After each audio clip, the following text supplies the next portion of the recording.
তো এই আমাদের বাইক প্রায় রেডি হয়ে গিয়েছে। এটা সেলিমের যেটাতে এসছে, বিদ্যুৎ সেলিম, এটা ওদের বাইক, এটা আমার এক্সপলস। আবার ফুললি প্যাক করে সব রেডি করে দিয়েছি। ওই দেখো ওটা জনি, জনি হাই করে দে। এটাতে যাচ্ছে জনি আর সামাউন। এই দেখো সামাউন, সামাউন হাই কর, সামাউন হাই কর। সেলিম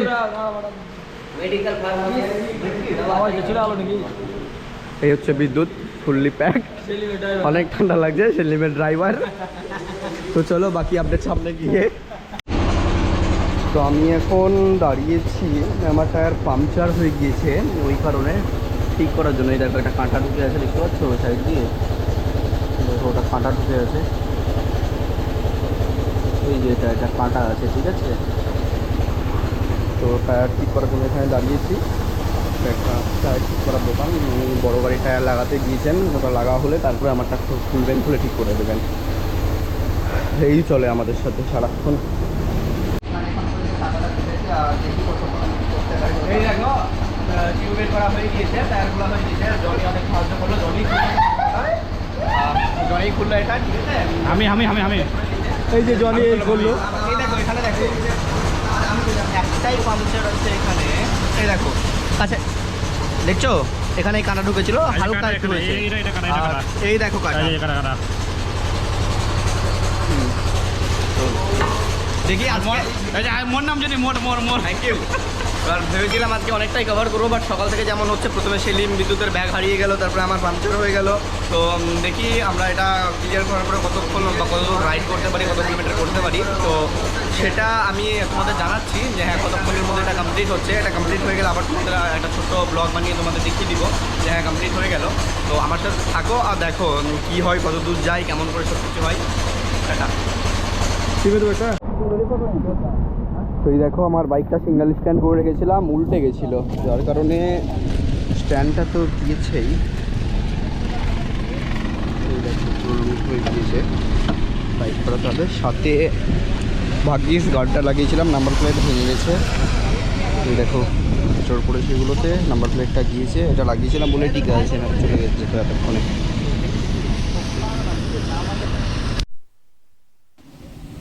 বৃষ্টি পড়ার সাথে সাথে ওয়েদারটা অনেক সুন্দর হয়ে গিয়েছে, তোমরা দেখতেই পাচ্ছ ওয়েদারটা কত সুন্দর। এত সুন্দর ওয়েদারে বাইক চালানোর ব্যাপারটা আলাদাই, চিরফাড় লাগে এত সুন্দর ওয়েদারে বাইক চালাতে। এত সুন্দর ওয়েদারের মধ্যে দিয়ে বাইক চালাচ্ছি, আমিও বলবো তোমরাও একটু করে বেরিয়ে পড়ো, এত সুন্দর ওয়েদারে একটা বাইক নিয়ে বেরিয়ে পড়ো, অ্যাটলিস্ট যতটা হয় ততটা যাও, একটু ঘুরে এসো। না ঘুরলে বুঝতে পারবে না যে হ্যাঁ কতটা সুন্দর মনোরম পরিবেশ, এই পরিবেশে যদি না বেরো তো আর কখন বেরোবে। মানে এত সুন্দর ওয়েদার, বলার কথা নেই।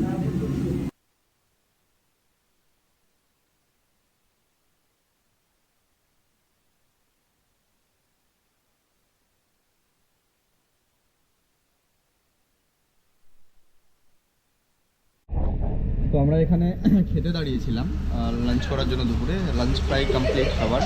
ওই দেখো বিদ্যুৎ, জনি, সেলিম সামনের দিকে বসে আছে, আর এই দেখো রাখা আছে।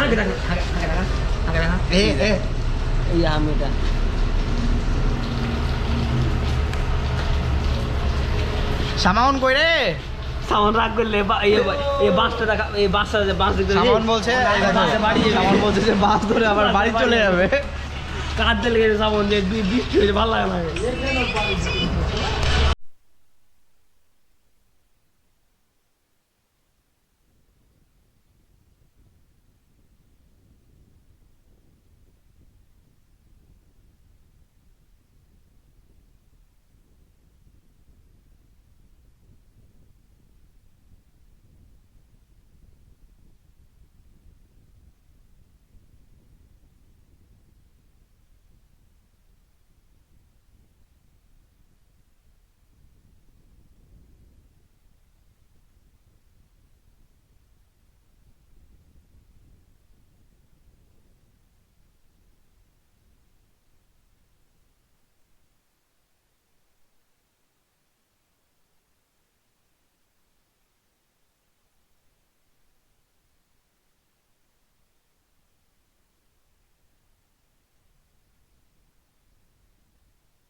তো আমরা হাইওয়ে ছেড়ে দিয়ে এখন একটা পকেট রুট নিলাম, মানে এটা অনেকটাই শর্টকাট দেখাচ্ছিলো, প্রায় 25 থেকে 30 কিলোমিটার মতো শর্টকাট দেখাচ্ছিল। তো প্রথমে ভাবছিলাম রাস্তাটা কেমন হবে না হবে, বাট পরবর্তীতে যখন সেই রাস্তাটা দিয়ে গেলাম তো বুঝতে পারলাম, দেখো তোমরা রাস্তাটা কত সুন্দর, চারিদিকে গাছপালা, নিরিবিলি পরিবেশ, সেই লাগছিল বাইক চালাতে। গাছগুলো কেমন যেন উপর থেকে ঢেকে ঢেকে যাচ্ছে, রাস্তাটাকে ঢেকে নিচ্ছে। আর সাথে বৃষ্টিও, একটু দূরে গিয়ে বৃষ্টি পড়তে শুরু করেছিল আবার হালকা করে। তো সেই লাগছিল বাইক চালাতে। তোমার যেমন ওই কয়েকটা যদি তাল গাছ থাকতো, তো সেটা তাল গাছ প্লাস পাশে যদি একটা সমুদ্র থাকতো, তাহলে গোয়া গোয়া ভাইব আসতো। এত সুন্দর জায়গাটা, দেখতে পাচ্ছ তোমরা, দেখো কত সুন্দর।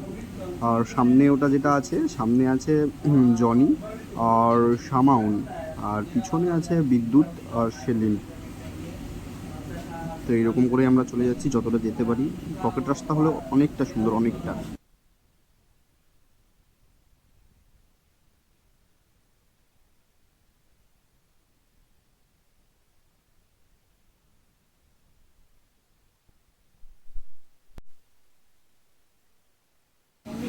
হঠাৎ করে একজনকে পেয়ে গেছি আমি রাস্তাতে, মানে ও আমাকে পেয়ে গিয়েছে, যে হঠাৎ করে জিজ্ঞাসা করছে, দাদা কোথা থেকে আসলা, কোথায় যাবা, তো তোমরা কি রেগুলার ঘুরতেই থাকো, ইউটিউব চ্যানেল আছে না নেই। তো যাই হোক, কথা বলে অনেক ভালো লাগলো এর সাথে। যদিও আমার চ্যানেলের নাম জিজ্ঞাসা করলো, বললো হ্যাঁ সাবস্ক্রাইব করে দেবো, দেখবো তোমাকে ফলো করে রাখবো, কোথায় যাচ্ছ না যাচ্ছ সম্পূর্ণ দেখবো। তো যদি তুমি দেখো অবশ্যই ভালো লাগলো, তোমার সাথে কথা বলে অনেক অনেক ভালো লাগলো। অনেক ভালো ছেলেটা, অনেক ভালো, মানে রাস্তায় দেখতে পেয়েই তাড়াতাড়ি এসে কথা বললো, দাদা আমি এটা দিয়ে যাচ্ছিলাম, তো ভাবলাম যে কোথায় যাচ্ছ না যাচ্ছ, আমারও অনেক ইচ্ছে আছে ঘুরতে যাওয়ার, তো কোনোদিন আমিও যাবো এরকম ঘুরতে তোমাদের মতো। আমিও বললাম ঠিক আছে, তুমি অবশ্যই যেও, কিন্তু অবশ্যই সেফলি রাইড করবে। এখন একটা রিভার ক্রস করছি, দেখো রিভারটা অনেক বড় আর অনেক সুন্দর, কিন্তু রাস্তাটা অত্যাধিক খারাপ। সিঙ্গেল ওয়ে আছে, যেটা একটা অনেক পুরনো ব্রিজ, সিঙ্গেল ওয়ে আছে। আর জল অনেকটা বেড়ে গিয়েছে, দেখতেই পাচ্ছ তোমরা কতটা জল বেড়েছে। তো একটু ভয়ও লাগছিল যে ভাঙা ব্রিজ দেখে, যে যদি ভেঙে টেঙে যায় তাহলে সব শেষ, কিন্তু তবুও যেতে হচ্ছে, কিছু করার নেই, যেতেই হবে।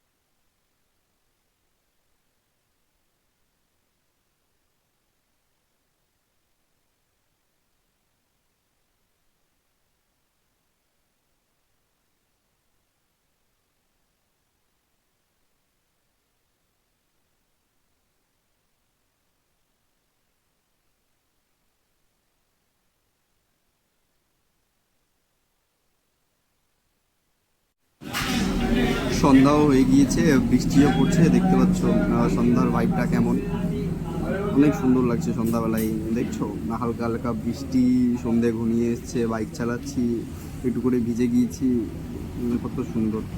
তো আমরা এখন যাচ্ছি তোমার অযোধ্যার জন্য রওনা দিয়েছি। এখন দেখি কতক্ষণে অযোধ্যা পৌঁছাতে পারি। অনেকটাই সময় লাগবে অযোধ্যা পৌঁছাতে, কারণ এখন ওইখান থেকে প্রায় 150 কিলোমিটার অযোধ্যা। তো যটাই বাজুক, মোটামুটি ওই রকমই 150 থেকে 200 কিলোমিটার হবে অযোধ্যা। তো অযোধ্যা পৌঁছাতেই হবে, কারণ আমাদের ডেস্টিনেশন ওটাই ফিক্স করা আছে যে আমরা অযোধ্যাতেই দাঁড়াবো। তো দেখি কতক্ষণ লাগে। আমরা এখন গৌরবপুর পৌঁছে গেছি। গৌরবপুরের যেটা বাইপাস আছে সেই বাইপাসের উপরে আছি, এখানেই ভাবছি একটু দাঁড়িয়ে চাটা খাবো। তো এখানেই দাঁড়াবো, একটু চাটা খাবো, তারপরে এটা গৌরবপুর বাইপাস ধরে তারপর অযোধ্যার জন্য বেরিয়ে যাবো এখান থেকে। তো এই দেখো, আমরা এখন গৌরবপুরের বাইপাস দিয়ে যাত্রা শুরু করে দিয়েছি অযোধ্যার জন্য। তো মোটামুটি এখন তোমার রাত 7:30 পার হয়ে গিয়েছে। এখন অযোধ্যা ঢুকতে রাত কটা বাজবে ঠিক জানা নেই। বৃষ্টি বর্তমানে নেই, কিন্তু এতটা তোমার বিদ্যুৎ চমকাচ্ছে যে মনে হচ্ছে বৃষ্টি আবার আসবে। দেখি বৃষ্টি আসে না কি হয় দেখা যাক।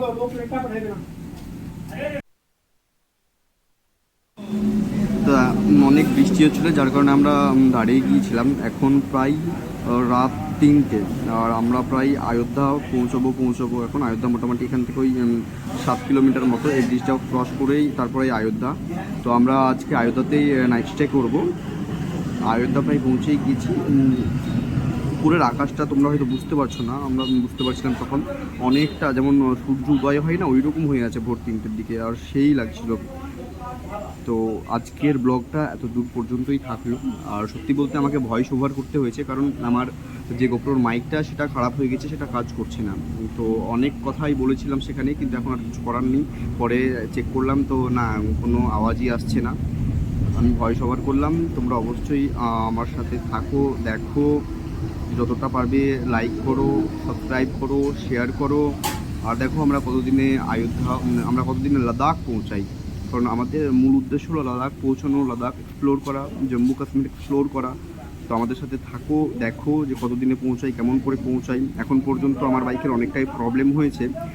পরে কোনো সময় একটা ছোট করে ব্লগ বা ভিডিও নিয়ে এসে সেখানে বলবো যে হ্যাঁ কী কী প্রবলেম হয়েছে, তোমাদেরও দেখাবো।